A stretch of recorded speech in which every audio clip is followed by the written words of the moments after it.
उस दिन मैंने आपको अव्यक्त और माध्यम पुस्तक के आधार पर जनसंचार माध्यम पढ़ाया था, उसी का शेष भाग में पढ़ाने जा रही हूँ।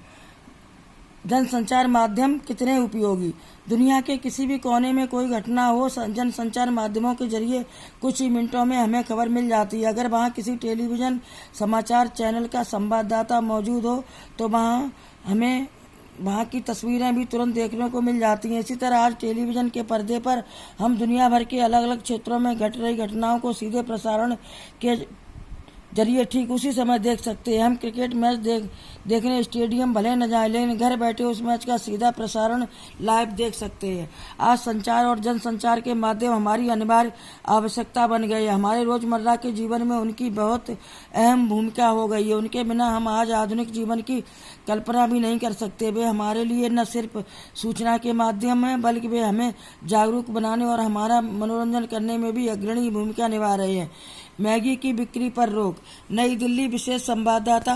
सरकार ने शुक्रवार को नेस्ले कंपनी के ब्रांड मैगी की सभी 9 किस्मों की बिक्री पर पूरे देश में पाबंदी लगा दी। भारतीय खाद्य संरक्षा एवं मानक प्राधिकरण FSSAI ने कहा मैगी के 9 नूडल खाने के लिहाज से असुरक्षित और खतरनाक है, इसलिए कंपनी तुरंत इनकी बिक्री और उत्पादन पर रोक लगाई।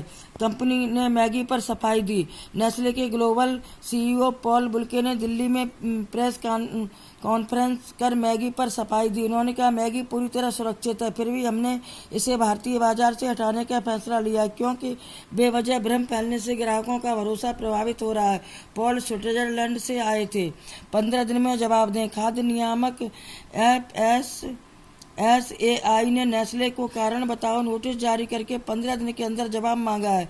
नियामक का कहना है कि नेस्ले ने उत्पाद मंजूरी लिए बगैर और बिना जोखिम एवं सुरक्षा आकलन के मैगी ओट्स मसाला नूडल्स पेश किया है, इसलिए मैगी की सभी 9 किस्में तुरंत बाजार से वापस लेने का आदेश दिया है।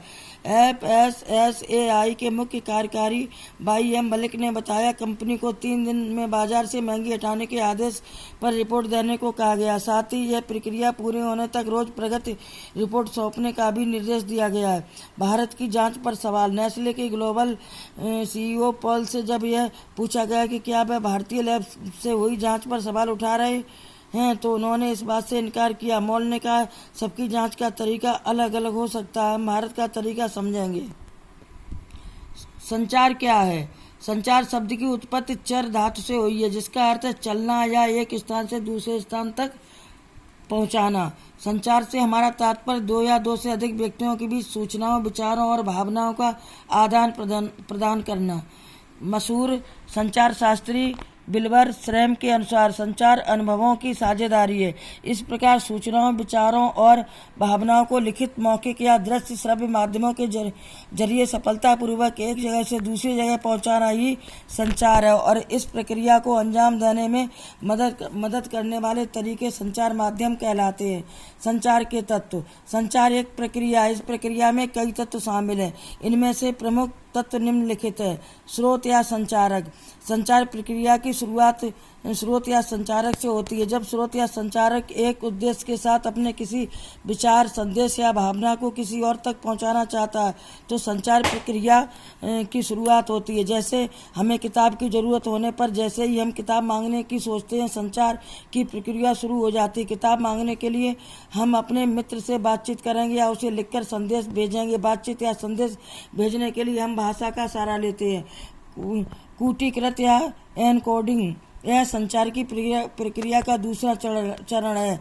सफल संचार के लिए जरूरी है कि आपका मित्र भी उस भाषा यानी कोड से परिचित हो जिसमें आप अपना संदेश भेज रहे हैं। उसके साथ ही संचारक का एनकोडिंग की प्रक्रिया पर भी पूरा अधिकार हो। इसका अर्थ यह हुआ है कि सफल संचार के संचालक का भाषा पर पूरा अधिकार होना चाहिए, साथ ही उसे अपने संदेश के मुताबिक बोलना या लिखना भी आना चाहिए। संदेश। संचार प्रक्रिया में संदेश का बहुत अधिक महत्व है। किसी भी संचारक का सबसे प्रमुख उद्देश्य अपने संदेश को उसी अर्थ के साथ प्राप्तकर्ता तक पहुंचाना है। इसलिए सफल संचार के लिए जरूरी है कि संचारक अपने संदेश को लेकर खुद पूरी तरह से स्पष्ट हो। संदेश जितना ही स्पष्ट और सीधा होगा, संदेश के प्राप्तकर्ता को उसे समझना उतना ही आसान होगा। अगला है माध्यम, चैनल। संदेश को किसी माध्यम चैनल के जरिए प्राप्तकर्ता तक पहुंचाना होता है। जैसे हमारे बोले हुए शब्द ध्वनि तरंगों के जरिए प्राप्तकर्ता तक पहुंचते हैं, जबकि दृश्य संदेश प्रकाश तरंगों के जरिए। इसी तरह वायु तरंगों के जरिए भी संदेश पहुंचते हैं। जैसे खाने की खुशबू हम तक वायु तरंगों के जरिए पहुंचती है। बच्चों, आगे का पाठ कल पढ़ाएंगे।